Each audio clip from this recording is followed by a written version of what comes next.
when we're talking about the importance of marriage, the one thing that I think that has taken center stage and has taken away the importance of marriage is sex.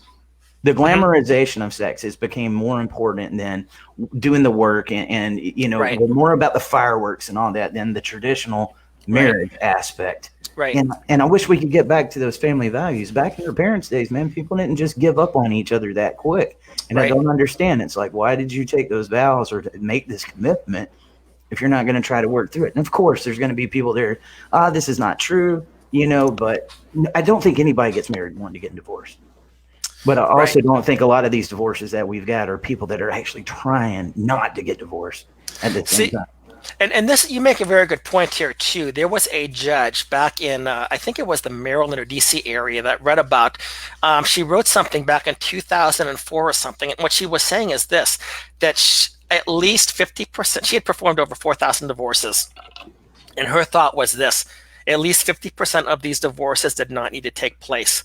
Do we not have an obligation as the state to try to help these people work through them? And there's another lady, and from Georgia. You may know her, Leah Ward Sears. She was a Supreme Court justice in Georgia, and Barack Obama was considering nominating her to the Supreme Court. She was a Georgia Supreme Court justice, but he was considering nominating her to the U.S. Supreme Court. But what happened to her was this: she had a brother who went through a no-fault divorce, the forced divorce. Her brother committed suicide, and here she is now. She's not. She's a judge, but she sees my brother committed suicide, and she started to look. She teamed up with a guy out of the University of Minnesota. I think his name is Bill Daugherty. But they started to look at some of these things, and they said at least 40% of the divorces that take place are what they call needless divorces, and the state has an obligation to get in there and to say, wait a minute, this is a fixable marriage, and we just can't, because when two people make a commitment, they not make only make a commitment to God. They not only make a commitment to each other, they make a commitment to society. They make a commitment to the state. They have told the state, we want you to give us a marriage license, whether you're for or against marriage license. We want you to give us a marriage license so that we can have our legal status changed from single to married. And by doing this, we're telling you we want to have this family. And the state says, oh, that's okay, that's great, that's wonderful. But the state does nothing to support the institution of marriage, and in many instances does way too much to make divorce easy. The state has a compelling interest in marriage. I do not understand what the state considers to be its compelling interest in divorce. And there are a lot of studies that have shown that if you had some type of help that was available to these couples, you could save a lot of marriages. And it's not just the marriages we're talking about saving, we're talking about saving the children of divorce. One of the ladies that I met in person last year, her name is Layla Miller. She's a Catholic author, but she had a friend, and she was talking about something, and she realized that her friend had all of these different feelings and emotions and stuff like that, and found out that she was a child of divorce. And she just put out a couple of posts on Facebook, I think it was, for children of divorce, and she got flooded with responses. She wrote this book called Primal Loss: The Now Adult Children of Divorce Speak Out. Because the children of divorce have gone through these things, but they've been silenced. The children of divorce have not done well. Society has told them, oh, you need to just be quiet. You need to accept that your parents will be happy. And the parents are being told, your kids will be happy if you're happy. They're going to be happy. No, the kids want both parents in their lives.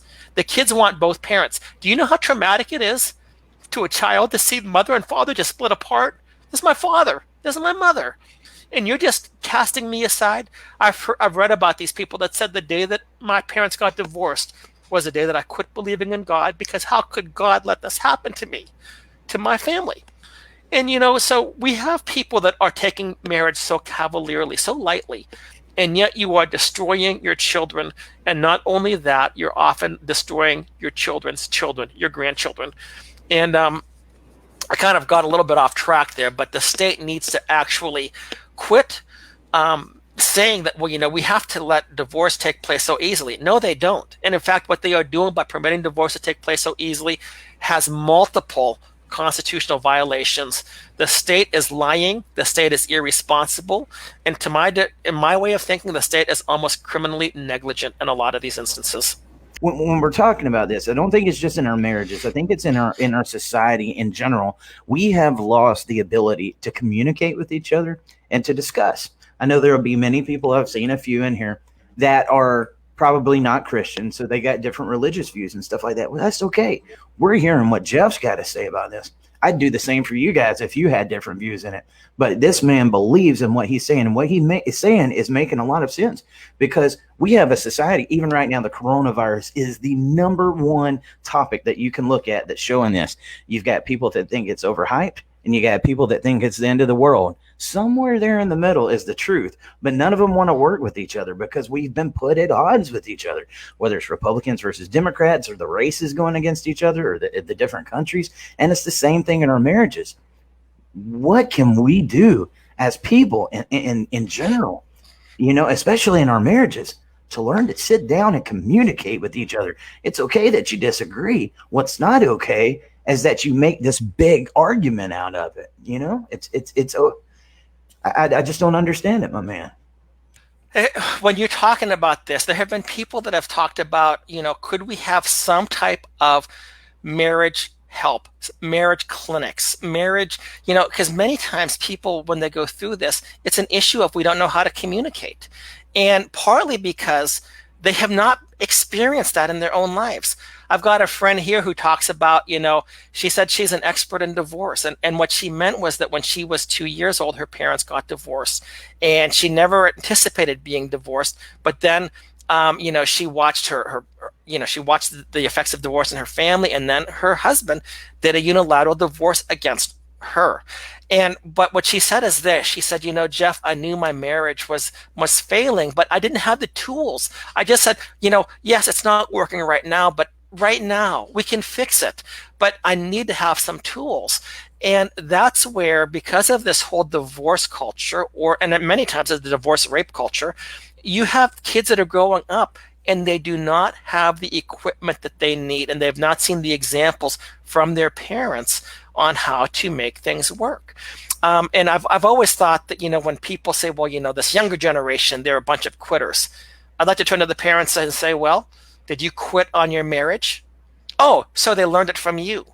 Isn't that right? You're blaming your kids, but you quit on your marriage. You left your wife or you left your husband. You're a quitter, and now you're looking at them. Give me a break. But there are instances, there are things that we can do to bring people around.